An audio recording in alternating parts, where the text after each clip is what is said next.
Shalom, saudara terkasih dalam Kristus, dan salam jumpa dalam Renungan Harian Katolik. Apa yang membuat Anda merasa sangat bahagia dalam hidup ini? Setiap orang memiliki jawaban. Mungkin Anda mengatakan bahwa karena saya memiliki si A, memiliki si B, saya punya keluarga, saya punya pasangan, saya punya anak-anak, saya punya sahabat-sahabat. Ya, itu menjadi alasan untuk bahagia. Saya bahagia karena saya mendapatkan rahmat kehidupan. Saya bahagia karena saya punya keluarga. Saya bahagia karena punya pekerjaan. Ada banyak alasan kita merasakan bahagia dan bersyukur.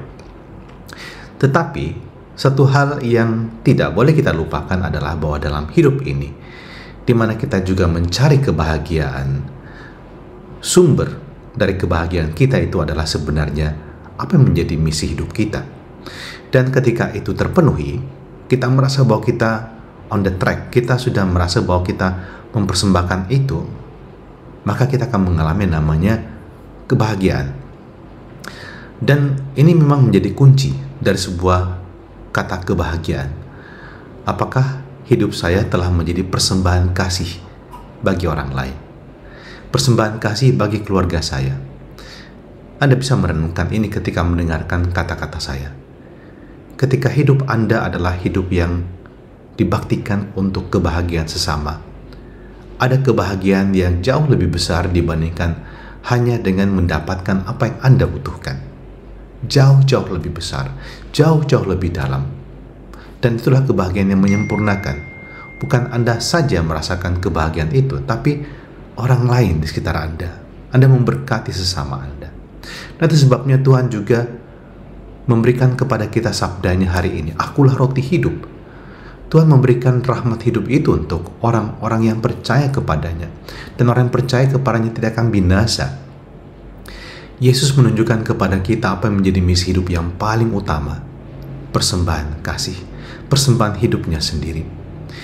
Maka mari kita semua dipanggil setiap hari untuk menyadari ini. Hidup saya adalah hidup yang diberkati Tuhan. Hidup saya adalah hidup yang saya persembahkan untuk orang lain. Walaupun tidak selalu mudah, seringkali kita mengalami kekecewaan, kesedihan, mungkin kemarahan. Tapi ingat, kita dipanggil untuk menjadi lebih bahagia. Dan itu adalah dengan memberkati sesama. Jadilah roti hidup untuk orang lain. Lebih mudah kita makan roti, tapi membuat diri kita menjadi roti yang dimakan oleh orang lain adalah kebahagiaan yang tak dapat dikatakan, meskipun adalah sesuatu yang tampaknya seringkali sangat sulit, sebab mungkin cara berpikir kita lebih memikirkan tentang apa yang membuat aku bisa bahagia, tapi kita jarang berpikir mengenai apa yang dapat saya lakukan untuk membuat orang lain lebih bahagia. Kita mohon berkatnya agar kita menjadi sumber kebahagiaan bagi orang lain dan bukan sebaliknya. Kita mohon berkatnya, dengan berkatnya Maha Kuasa kita menjalani hari kita hari ini dengan penuh rasa syukur, dalam nama Bapa, Putra, dan Roh Kudus. Amin. Selamat pagi, selamat beraktivitas, Tuhan berkati, tetap sehat, semangat, dan bahagia.